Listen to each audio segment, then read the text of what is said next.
Welcome, welcome, welcome to My Black Job, the podcast. I am Janan, and I have Korin and Clue here from Clean SneakerCare and a whole bunch of other things, y'all. If you really want to know what a black job is, y'all better watch this episode. Let's go.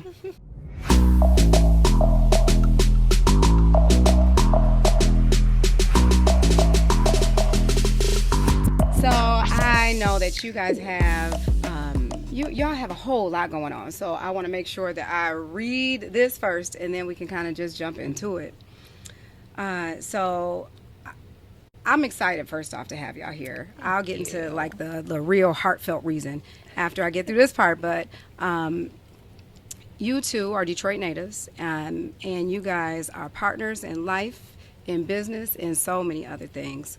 Korin, the owner of Justeflow and a seasoned hotel auditor, and Clue, co-owner of Clean SneakerCare, manager at Carhartt and co-creator of Detroit Winds in Art and Soul. You guys have been building a life and a legacy together. You guys are navigating marriage, parenting, entrepreneurship, and friendship every day, turning your dreams into reality while uplifting your community along the way. Today, we'll dive into how you two balance everything on this journey, from recognizing your needs, creating a thriving business, and from your stories of resilience and partnership. I'm so excited, y'all, to have y'all here. Thank you. Thank you for having us. Yes, I'm excited to be here. The surreal moment, y'all, in having you here is deeper than, and Clue, I haven't told you this. I know I've expressed this to you, but I attribute all of me and Mike's success to you two. Dang, it's too early to start crying. It's crazy. Like, for real. Real talk do. Crazy. That's crazy. Yeah. And I'm getting into my sensitive era. I used to be like, I'm not gonna cry, I'm a thug. Yeah, But right? I'm like, I'm changing now. I'm like, well, I mean, forget it. I don't care. I'm about to, shed a tear too. Right. So if you start crying, I might just too. But but really, when I look back, we were over at the shop. And Mike was still working in, he was still doing paint. He was, working at Valspar. And I had took my leap of faith, and I was like, okay, I don't know, if this is, I was scared, didn't know if I was going to be able to pay the rent all the time, didn't know if I had the support, the help, the employees. I really didn't have any employees. I think it was really just myself at that point. Yeah. And you came in because you guys were getting married. And I was like, Was that the first time when you started to come? I That remember was- the shirts.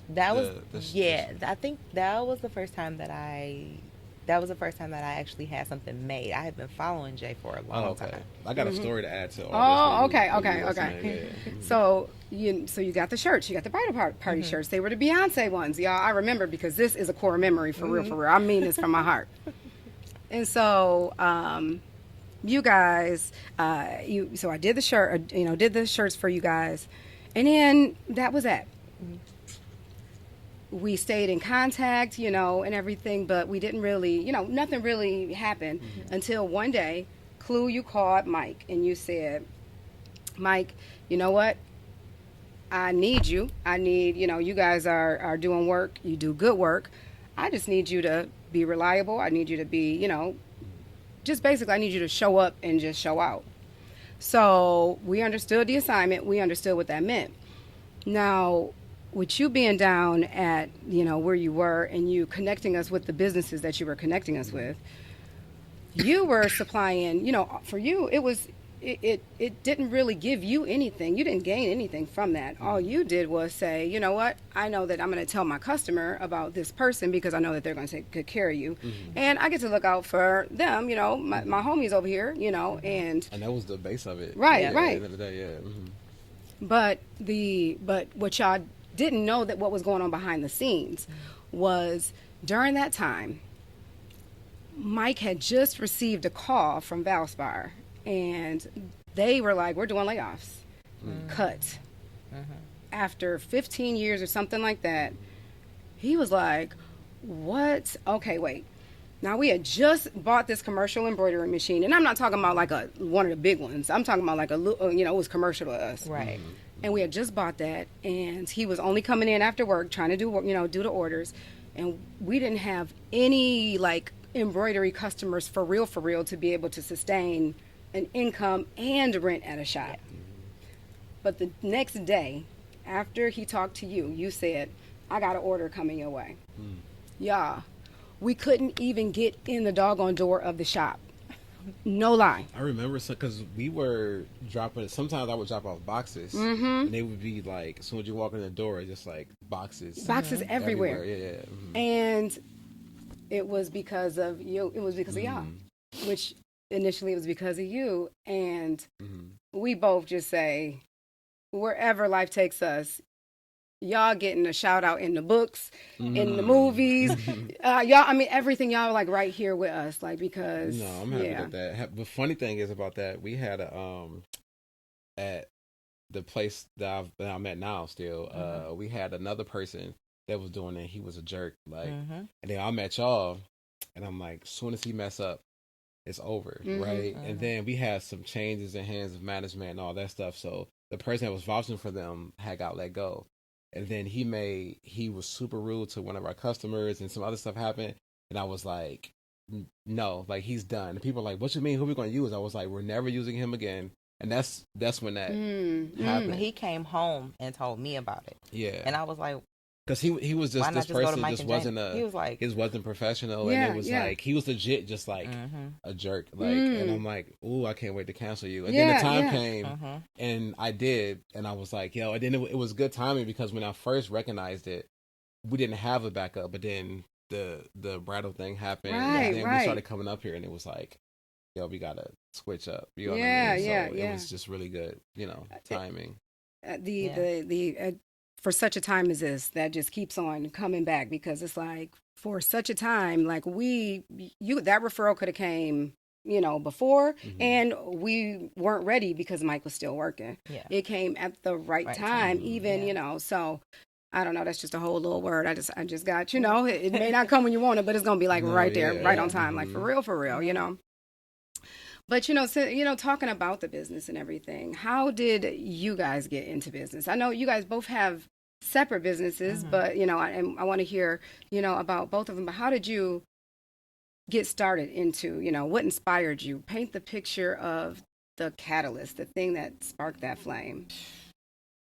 Well, our kids, honestly. Like, I think it was for both of us, things were always, like, there. Like, you always think, well, at least me, I don't know, I can't speak for other people, but I know for me, like, I cannot stand going someplace and having, like, bad customer service. I can't stand going someplace and receiving something that's poor quality.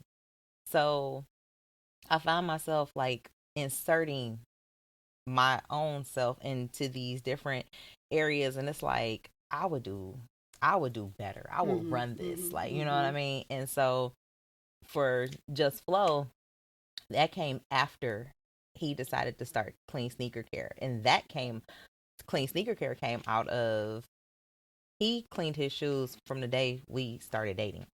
He would lock himself in the bathroom and just clean his shoes. He would take like 2 or 3 pairs in there and just clean shoes. So when we moved into our own place, and I was just like, one day, he would sell shoes too. So it was like his whole world was kind of like surrounding sneakers in some kind of way.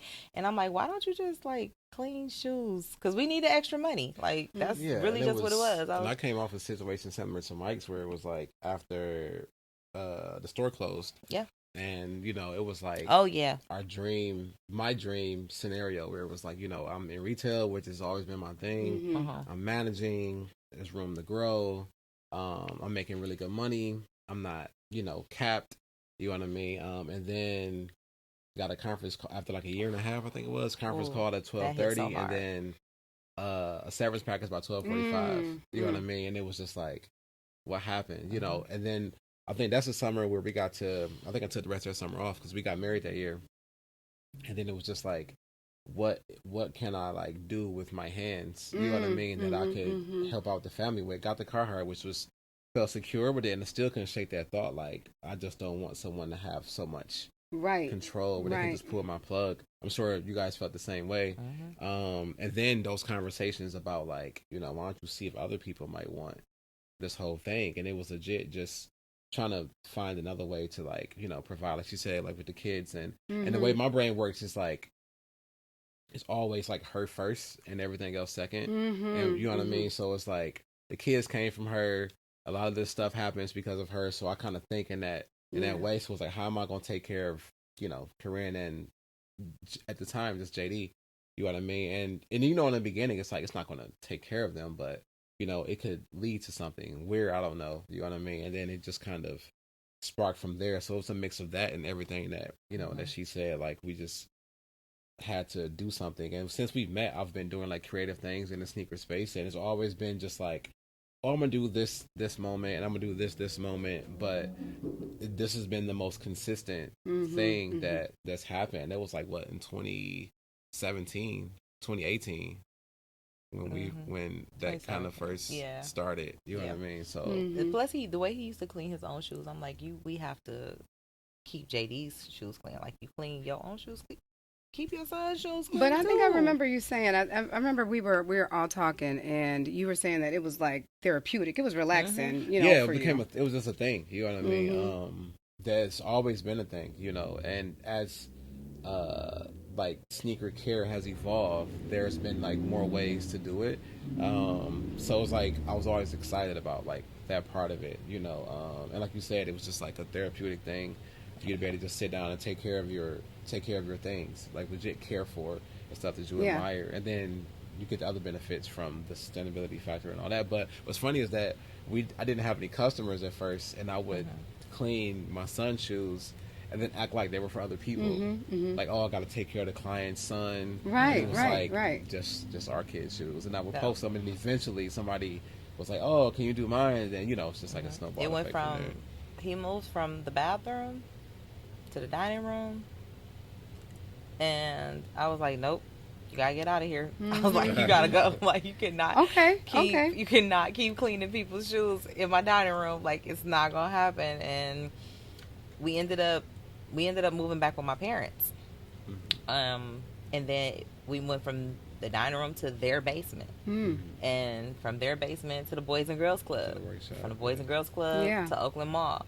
So it was just like, it was crazy, but it grew the way, naturally. It grew the way it was supposed to, I guess. Yeah, tell me about the way you were feeling when, so you went from your space and then you had to move not only your things, your things, your kids' things, your family things, but you also had to move your business too, into a different space, which was in your parents' basement. And so now you're operating in that space. You're trying to, grow a business, and you're trying to, service customers.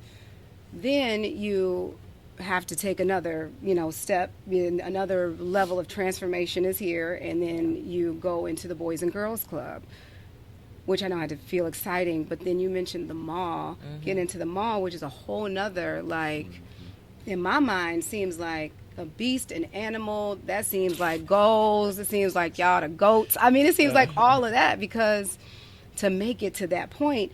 But I know that that journey is not just like, oh, y'all, I got a store at the mall.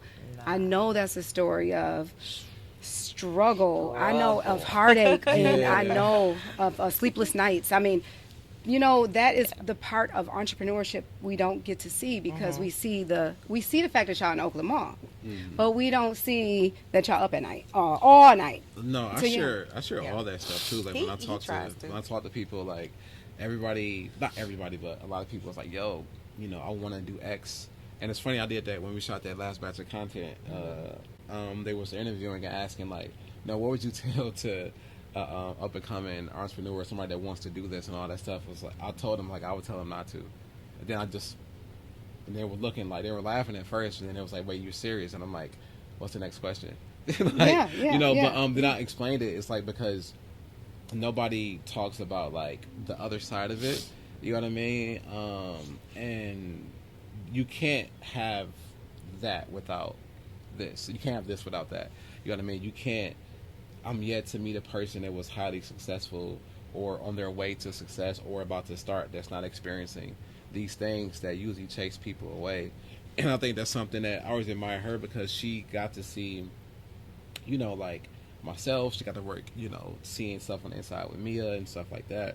And then it just helps you like understand what is the real part of this. Like, yeah, you might see someone that's they're here, but it's like, what about all this other stuff? And I think that's really important. And I try to share that with everybody I come in contact with that is inquiring, because I think none of that stuff was shared with most people. You know what I mean? They see like, oh, y'all got this y'all moved to a bigger space in Southfield. Y'all got all this stuff. Right. Y'all got a team and all this stuff, but it's like payroll is crazy. Right, you know what I right, mean? right. Like taxes Yeah. is crazy. Yeah. You reach you hit the numbers that you wanted to hit, and then the bank account don't reflect it. Yeah, you know exactly, what I mean? Like, exactly. So Or you do your expenses at the end of the year. You do all your numbers, and you're like, dang, I made all this money. And then you do your expenses. You're like, okay, I didn't make nothing at all. In fact, I Exactly. lost. Yeah, for real. Exactly. So it's a lot, but I think in the midst of it, you learn to find like to live in those like high moments. Like we just did a pop up with StockX and the Pistons to announce their partnership, and we got called to be a part of that. And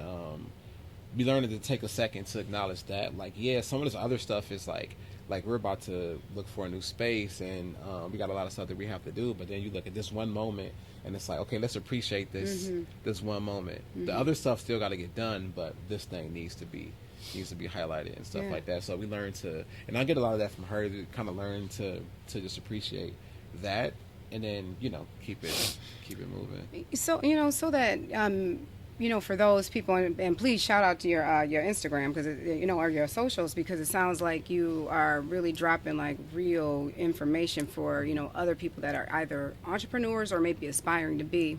Maybe they should be listening to. But give us like a story of when you felt like that. When you felt like everybody is looking like it's all good, but if they only knew. I think when I started to feel like that, when we did Brown Rubber release they did a Jordan collab, and they did a family and friends night, and was me, you, did Dorian go with us? Me, you, and Dorian went, and we went to go celebrate this thing. Before that, that's funny because their sample came and they had to do promo for it, and Nike sent it out and it was dirty, so they brought it straight to us. It was like a full circle moment. So we go to this event, and from the moment we got out the car, it was like this love, like people like, oh my God, Clue, Korin, and then getting in the door, we had to like move through the space slowly because there was people like talking and grabbing, I gotta bring shoes to you, or you did this thing and it's dope and all that stuff. And then after the fact, it's like you realize that none of that mean nothing. None of that mean anything. And then I started to think about like how a part of me was chasing that, and when you have, and not to say like, oh, I'm like popular like that. It's not. No, y'all pretty dope though. I was in my space. Thank you. I was in my space. So it was like, if you're in the sneaker space, then certain I'm one people of those you people. want those people to recognize. Yeah. So then I got to that point to where everybody here that I want to know me knows me on a certain level, right? And then all those people were in this room, most of them, and so it was really fun. But then I left kind of thinking about like, what does this mean? Like, it doesn't really mean much. And then it makes you think about like how we might be short on payroll next week, or this is happening and that is happening. It's like, oh, that stuff didn't mean anything. Like, I appreciate it, but it's like, what if all those people actually came to the shop? You know what I mean? The popularity don't mean the popular. It's just like a constant reminder that the popularity don't mean shit. Like I never want the fame. I don't care if no one knows me. I wanted to be known for a thing. So it's like you create something and then you want people, I thought I did. You want people to know that you did this thing. Yeah. Not understanding that that's not really going to equate to like real success, right? So then it's I see a lot of younger people wanting that. And so I'm the first to tell them like, bro, all these people are going to know you, but then it's like, it's not going to take care of your overhead. You know what I mean? And they even might refer people to you, but it still don't mean something. So I think like that was when I realized like how tough this space was. You know what I mean? Like you get to success over here that you thought you wanted, and you get that, and then it's like, yo, like it's so much stuff that we still have to do. Right. You know what I mean? There's so many things not going the way that we envisioned. Like it's like I need help. You know what I mean? I need help. And Good all help. those things. You need good help. You know what I mean? Good help. And That was nice. it was just a tough space to be in. You know, to see all that, to talk to these people, to put on a smile, and then for you to just not to understand that it's like, yo, like we really got to figure out what's happening next week when we leave Exactly. here. You know what I mean? So I don't even know if I answered your question, but it was like No, one of you those did. times where it's like you just start to figure out like where you're going, and then you got to realize like what is actually happening, and the business has to be like the priority, not the other stuff. You know, it's Exactly. like mind your business. You know what I mean? Yeah. Exactly. Yeah. I mean, I find that I feel like that too. You know, especially when you have a team, your team trusts you, and it's like, you know, you are the fearless leader. That if you look like everything is crashing and burning, they about to jump ship because Yeah. you know it's about to, you know, they're not going to go down with the boat. Right. So you got to be standing there like stoic, you know, in their face, you know, encouraging, yet, you know, taking the weight of the world back. But you do it all because if they trusted you enough to be on your team, you can't let them down. Right. Like, I got to show up for y'all, you Yeah. know. So I definitely relate, you know, to that. You know, business, you know, this whole entrepreneurship thing is a whole emotional journey. I mean, physical, you know, naturally everybody expects that, but the emotional journey. I know when I started business, or even prior to, I thought initially that things would look a certain way, Yeah. that things would be going a certain way. But then as I'm going along in the journey, I'm like, okay, nope, you know, that was a misconception. That Yeah. was a myth. Nope, you know, oh, wow, I didn't realize I could do that. You know, and ultimately arriving to a place where I started where I felt like I had to be super niche and having to break that corporate mold, really, that was what that was. Having to break that corporate mold and allowing myself to be free enough to start to break outside of the square, because as a creative, I'm not in a square. I'm all over the Yeah. place. And so just finding that freedom and finding the strength to stand in it boldly is where I've kind of evolved, and some of the misconceptions that I started with and how, you know, that looks today. But for you to being in business, y'all been in business a long time. Yeah. What is a misconception that you had before? And then now things look a little bit different now that you've been in the game a little bit more time. For me, I think I realized that I don't want to be the big boss. I don't. Like, I don't, you know, I don't know, what people tend to put out there is, I work for myself, I work for myself, I work for myself. That's a lie. It's a lie. No, you don't. When you have your own business, when you are an entrepreneur, you work for your people. You work for your customer. You are at their beck and call, because if you want your business to succeed, you have to take everything that they throw at you. Oh, my pants came with a hole in them. Okay. Now every little decision is yours. I realize that I have enough stress in my life to where I don't need to do that right now. So that's why I ended up going back to work, because at least right now that's a safe space for me. I don't have to make every decision. When I was running Justeflow and the website was up and orders was going out and all that stuff, people don't know that I was getting people, hey, my leggings arrived with a hole in them, and now I'm like, okay, I'll send you some new ones. And it's like, at the same time, would I be petty or would I be a bad business owner if I say, hey, send me those back and I'll send you some new ones? So those little decisions like that, like, oh, my shirt was discolored, or you know, it's like, okay, you know, like, let me send. And so that was annoying. It was really annoying. I ordered the wrong size. That's not my problem. Exactly, You yeah. ordered the wrong size, Then you you know. realize that it But is your problem. but you realize It all is your problem. everything is your problem. So the thought process that people tend to have behind entrepreneurship and running your own business, the glitz and the glam is cool.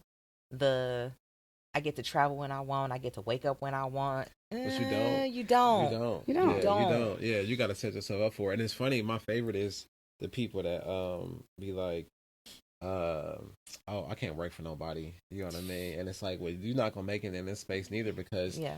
when people are, they, like she said, like they create like your schedule, and then you try to balance that, and then you work to like recreate. Mm-hmm. You know what I mean? But in the midst of that, you got to go through so much to get to that stuff, and then God forbid something happens, and then if you had a thing to do at 4 o'clock, and one of your team members gets sick or whatever the case is, it's on like, you. guess who has to fill that space? Yeah. Guess who doesn't have control of that scenario? And I think that was one of the things that, being in management, you understand that, but it's different when you are running a business, because we got into a place where we learned that we knew this, but it's like the whole, like, you eat what you kill. I don't think we really understood that part, but it was like, you got to take a back seat to everything else. So it's like, you feed your team, you take care of the bills and stuff like that, and then if there are some scraps left, here, you know what I mean? And I think that's something that hit us hard over a couple years, which is why I went back to my 9 to 5 too, to kind of offset that as well, which was like a really good decision based off of, like I said, it starts with her. I'm looking at her like, I can't have my wife stressed out like And this Lord knows further I was and all stressed. that stuff. But then she was still like, you gotta keep going.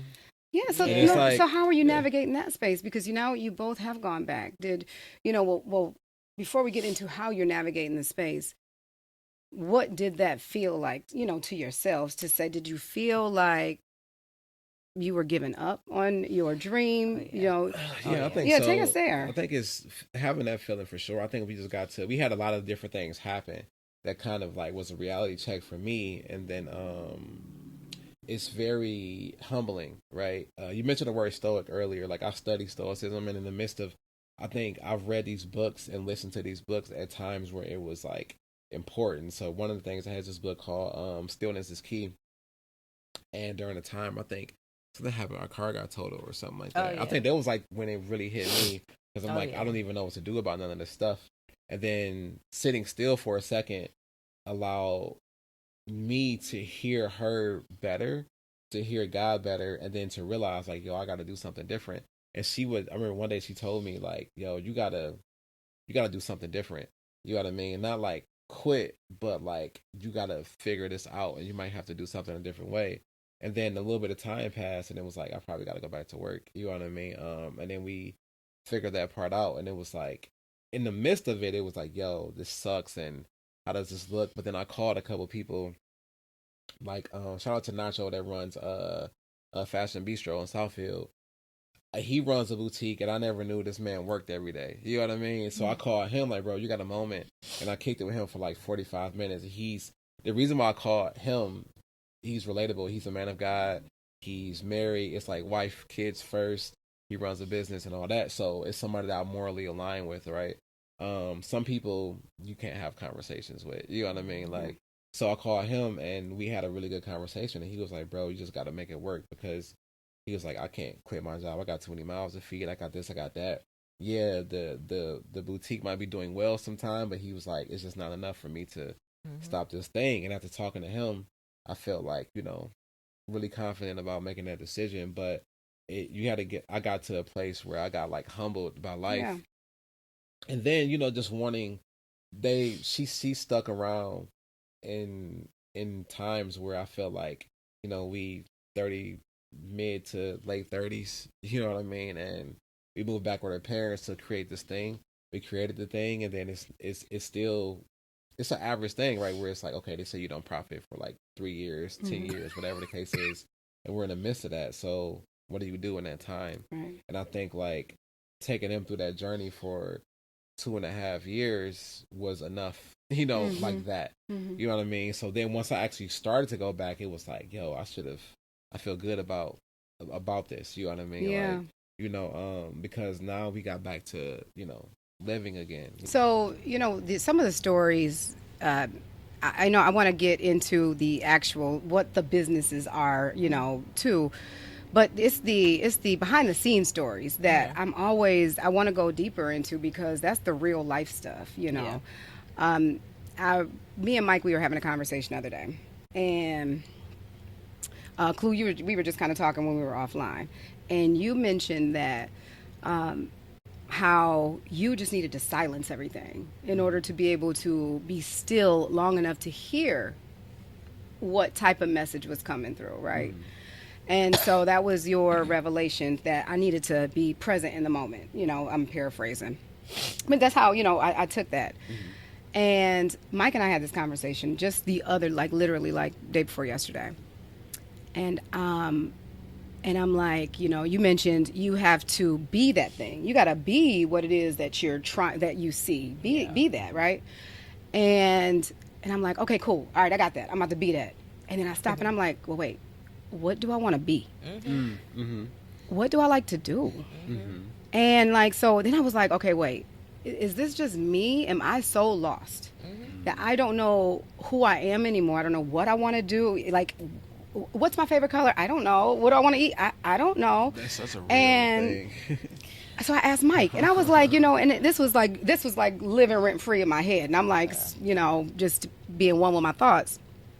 So I bring it up to him. I was like, if money was not an issue, what would you do? What would you want to do? You'd wake up every single morning and you'd do it without care. And he said, I don't know. Like, what in the world? How do we get to this point and we don't even know? We are so lost. Now, I don't know if that's just us or y'all. I think it changes too. For me, I know it changed a little bit from like before, because it's like I feel like I started doing the thing that answers that question. It's like I would just love to clean shoes and it's this and this, and then it's like now it's a little bit different. I think it is, but I know you ran into that. That's why I say, like, my brain, like, it is, I function on organized chaos.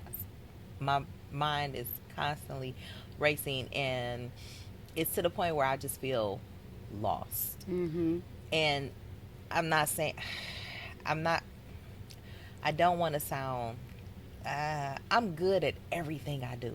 If that makes sense. Oh, like, no, yeah. I say the same thing. Anything I try to do, You're excellent at. I am excellent at it, which makes it very, very difficult for me to pick one thing. And She's trying to say the world one customer at a time. So real quick, sometimes we'll be out somewhere and we'll be, whether it's a restaurant or whatever. I don't care where we at, bowling alley, It'd be like, restaurant, if hotel. something ain't going right, she'll be like, I'll run off through here and change all this. And it'd be like, yo, no. I have to draw back, because as much as I am Mrs. Fix It, I want to fix it. In high school, when they would ask me, like, what do you want, you know, what are you going to school for? And I would tell them, like, I'm going to school for social work. Like, you going to school for social work? What are you going to do? I'm like, I used to tell people, and I say it all the time, I'm going to save the world one fucked up child at a time. But it's not just children. Like, I want to save the world. And it's like, I overthink. I think about it so much that I don't realize that the little that I'm doing might actually be helping.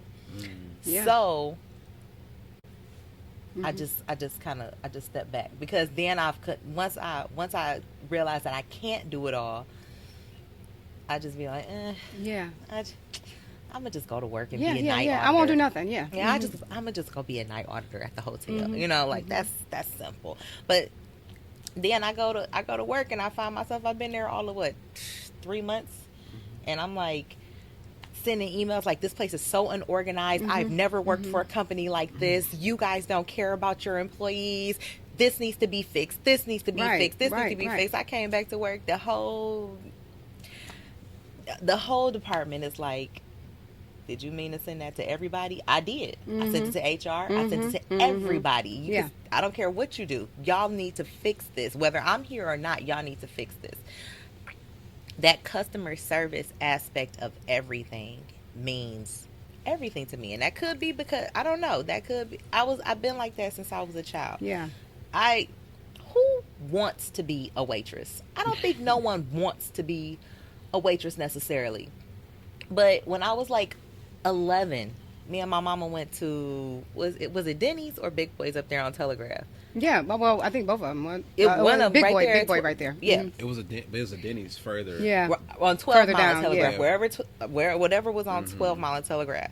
We went. We had the worst waitress, and I was all of like 11 years old, and I remember telling my mama, "I'm gonna become a waitress, and I'm gonna show her how to be a waitress." Yeah. Like she's terrible. And by the time I was 13, I was waitressing in Coney Island. right. And those experiences where people don't think that it means anything. My customers at the age of 13, those grown old men followed me all through high school, came to my graduation parties, went from job to job to job with me. I could still tell you their order, how they like their coffee. It was about 7 of them that used to sit at that bar every single day, and all they drank was coffee, and every once in a while had a cup of soup. But I am all about personal, like, interactions, Right. experiences, how you experience me. It matters to me how you experience me. Did I provide something that was I memorable to you? You know, like, did I make your day? Did I make you happy? That's important to me. So I carry that everywhere I go. And I think that is why I can do anything. My personality, I feel like, is gonna be exactly what you need it to be. Yeah. The technicality of it, I can be taught. I've never done night audit. I don't know why they hired me as a night auditor. That's not what I applied for, but that's what they asked me to be. And I'm like, okay, I'll try it. Hate it. But the customers like me. They Yeah. love me, you know? And I hate that sometimes, because it puts me in a space where I don't know what I really want to do. I think pre-COVID, people had more people had more structure, and that 9 to 5 was it. You had a very small percentage of people who actually wanted to be entrepreneurs, who actually wanted Right. to, Be self-employed. yeah, wanted to run things themselves and do things themselves. More people were more comfortable with working their 9 to 5, knowing their role, knowing what their paycheck was going to be every week, every 2 weeks, or whatever. And that offered something for them.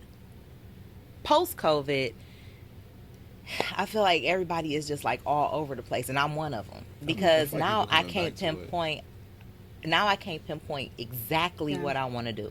Like, I wanted to be here. I told DJ, I was Yeah. like, well, Jana wants me. She wants me here, and I think I should just go, and I'm I in should a- just I'm in a help place her. now to where I'm like, to her point, she is great at. She's yet to do something where I'm like, Yeah. yo, this is. So when she says stuff now, if it's something that's I think is worth it, I'm like, well, babe, you know, like, Yeah. that's what you gonna do. Then I'm Just I'm jump. okay. Yeah, You know what yeah, I mean? yeah. Because she everything that she ends up like putting her focus into, like, just it works out, you know, well. You know what I mean?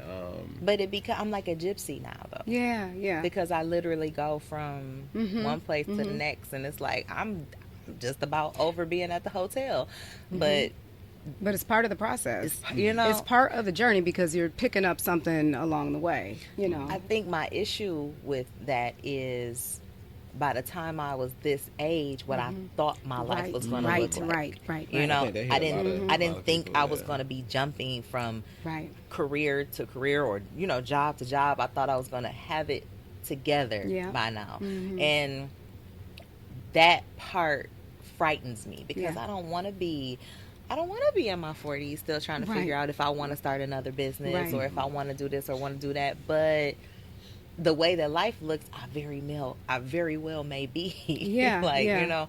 So I'm trying. I think I'm trying to just accept that one day, you gonna get into something that stick, or you won't. Yeah, that's or you won't. I think you. I You think know? you will. I think that's just like we get to do this one time. Yeah. You know what I mean? So in the midst of that, you get to search. You know what I mean? And I think it's just beauty in the search. You know what I mean? And that's what I think you're experiencing. You're seeing all these things, and you're not settling for like this one thing. But I think you've proven that you can stick to a thing. You know what I mean? Now you're just like, I just don't want to stick to anything. I don't want wanna something stick to to be. anything. I think you're looking for, like all of us, we're looking for something that fulfills. Right. And I think that's what happened in our generation, right? Like our parents were like, we gotta do whatever we gotta do to survive, and we're like, well, we can probably do a little bit of both. You know what I mean? We can survive and not hate going to work every day. Yeah. And then I think it conflicts with the lie that we was told, like, when you love what you do, it's not gonna be work. And it was like Such a lie. such a lie, because when you love what you do, it's like you still not gonna like it every day. Right. You know what I mean? I think the love carries you through. Like, I love owning the business and all that stuff, and that love allows me to fight through the moments and to regroup and to take a side step and then get back to, you know what I mean? Like, it allows you to do those things, but it's still not like a cakewalk, or you wake up and it's like, oh my God, I can't wait to go into it's like, you don't feel like that. You know what I mean? Every day. But we were taught that when you find the thing, and I think a lot of people are hitting those marks, and it's not what they thought it was going to be. It's like, it was never supposed to be that way. Yeah. You know what I mean? In the first place. And we starting to understand that now. And they never told us it would be like this, which means nobody was able to give us any information about what happens when you get to that point. Right. I think that's like our responsibility. Right. Yeah. For our kids and the next group of people, period. Even adults. I'm sure you got adults that be like, oh my God, Jay, like, how did you, you know, and then, or they might reach the point where you are, and then they're like depressed. And it's like, this is just what it is. You know what I mean? Like, you got to figure, you got to navigate through that. You know what I mean? So I think, like, all of us are going on like this journey where we just want to be fulfilled. We want to do something that matters and all that stuff. I think that's where I'm at. Like, as much as I say I don't like my job, I actually like my job. Yeah. But I don't like the company that I work for, if that makes sense. Yeah. You know, I've never quit a job. I tell people all the time, I've never quit a job. I've left a company. I've left the company that didn't care about me. I've left the company that, minimized what I did. And I'm not saying I don't need you to hold my hand. I don't need you to send my baby birthday cards and stuff like that. But you could appreciate me a little bit, you know? Like, I don't, for what I do, like, it's especially like a multi-billion-dollar company, and y'all paying people $20 an hour to play MOD, play security, all of these different departments and stuff like that. Like, it's a lot. And I think, especially after COVID, people started to notice their worth a little more. So that $18, $19, $20 an hour just wasn't cutting it. And it's like, Just for a company where you see the dollars flowing through. Oh my goodness, to see the dollars. Like, I worked 10 years at a casino. What was MGM was bringing in, what, $1 million a day? Wow. Plus a day. $1 million a day.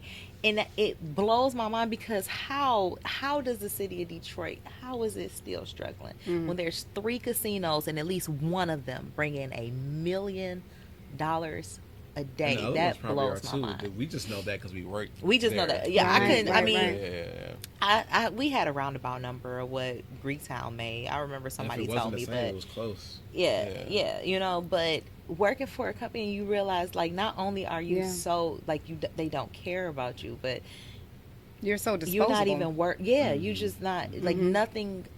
You died, and that is a big thing. What y'all went through. Mike, exactly. Oh, we need to downsize, and it's like, okay, bro. But I just gave you 15 years. You know, it's like, but what about that time that I just gave you? But after that 15 years, we ran into a thing. Exactly. Right. I remember my last year at Greektown. I had just gone back. COVID. You would come back. Somebody get sick.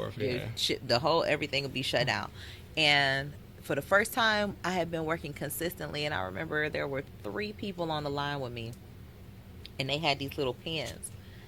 And I was like, oh, y'all just celebrated 20 years? They was like, actually, we just celebrated 21. I was like, then why your pen say 20? They was like, these is what they gave us. You won't even get the correct number to give them. And I was like, damn, they not even going to give y'all like a fancy pen to Right. write with. They gave you something to stick on your shirt, and it's not even the right year. It just, it blew my mind the way that these companies just don't care. Just Yeah. don't care about their employees in any kind of way. So, wanting to do something that mattered, I told myself I was going back to school. This semester, I told myself I was going back to school. I was going to be a teacher. That's what I was thinking about. That's what I went to school for in the first place. It was either that or social work. And after I got my first degree in social work, now all these years later, I'm like, well, I'm going to go back and go to school.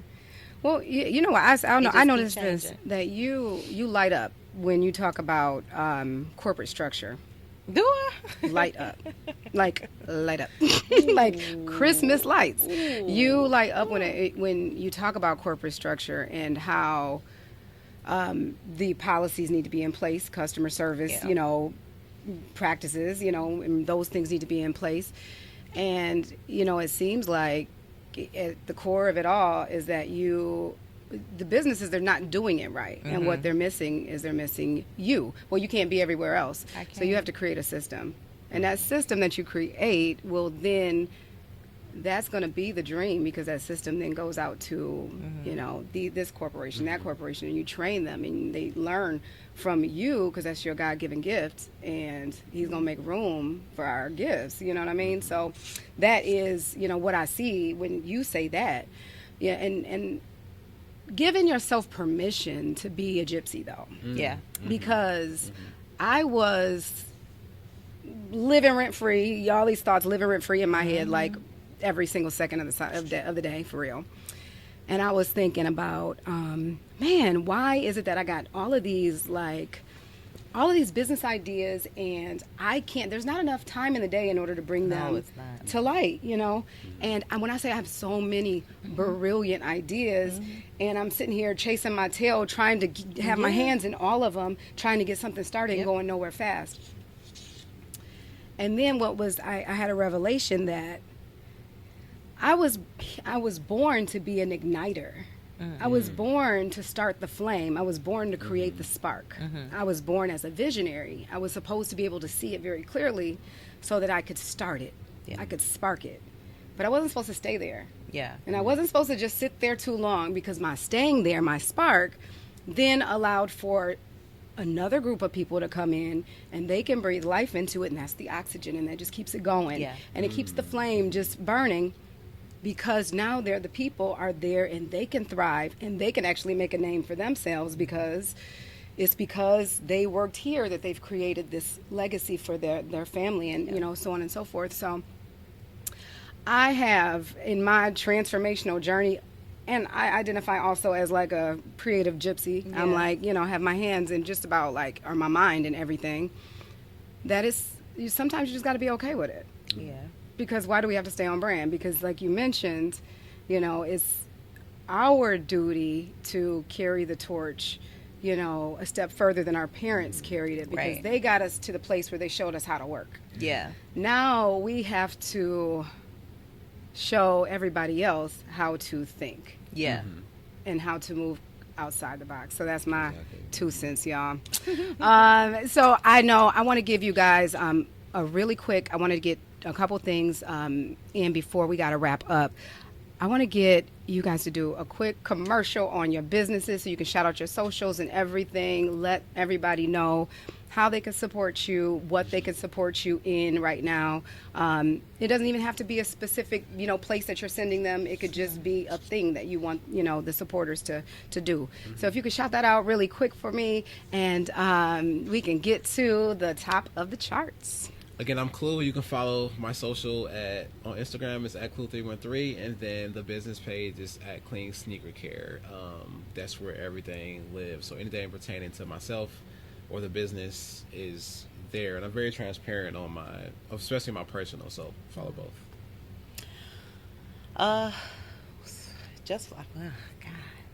Well, there's nothing new happening with Justeflow right now. Don't know if there's going to be anything new happening with Justeflow, but you can follow me at ring_my_K_bell. Yes, it was a play on words.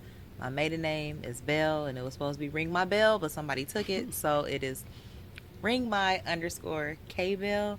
And yeah, you could just go through the day with me. Honestly, that's really just what it is. Going through my life with And me. let me just, I'm sorry to interrupt, but I think you downplayed yourself way too much, like way too much, because you are like one of the dopest content creators out here. And it is because it is raw, it is uncut, it is edgy, it's controversial, it's taboo, it's what everybody else is thinking, but you are saying. It is authentic, it is real, and I don't even know another adjective to say, but I'm saying you are freaking dope. And please don't count yourself out, because if you just turn the camera on, if nobody else, I'm watching. Thank you. All right, y'all, top of the charts, let's get it. Okay, so y'all, my Black Job podcast tradition has become us closing out the show with something we call Top of the Charts. Now, Top of the Charts takes music combined with us using 3 words in a song, in a rap, in a spoken word. We just have an instrumental playing, and y'all, we got to freestyle it using 3 random words. These random words are sneaker, auditor, and content. I'm so bad. Y'all, let's get it. Top of the charts. Sneakers, auditor, and content. And y'all got to take the first verse. Oh my God. Sneakers, auditor, and content. This is bad. I can hear the beat.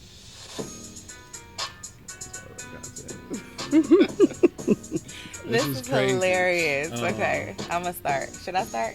You can if you want to. Okay.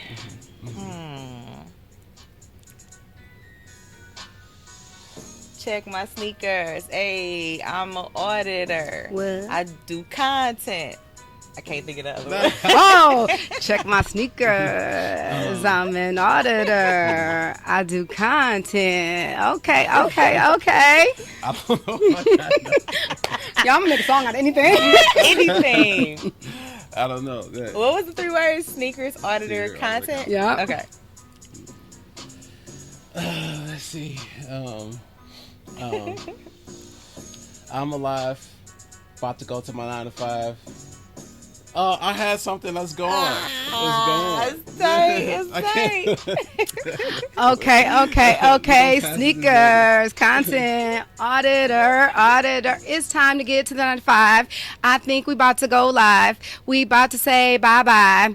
See y'all later. That was good.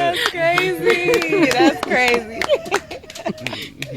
That I'm like, when you was, I'm like, what is happening right now? I'm like, oh my God. Thank y'all though so much for everything. Thank Can we you take a for quick having picture? us. And then thank y'all so much for tuning in to another great episode of My Black Job, the podcast. Make sure you like, subscribe, and follow. Y'all leave some comments in there. Make sure you go follow Clean SneakerCare. Make sure you go follow Ring My Bell. K-Bell. K-Bell. Underscore K-Bell. Make sure you go do that. And also we'll have the links down below. Make sure though, y'all, you show up next week. We out.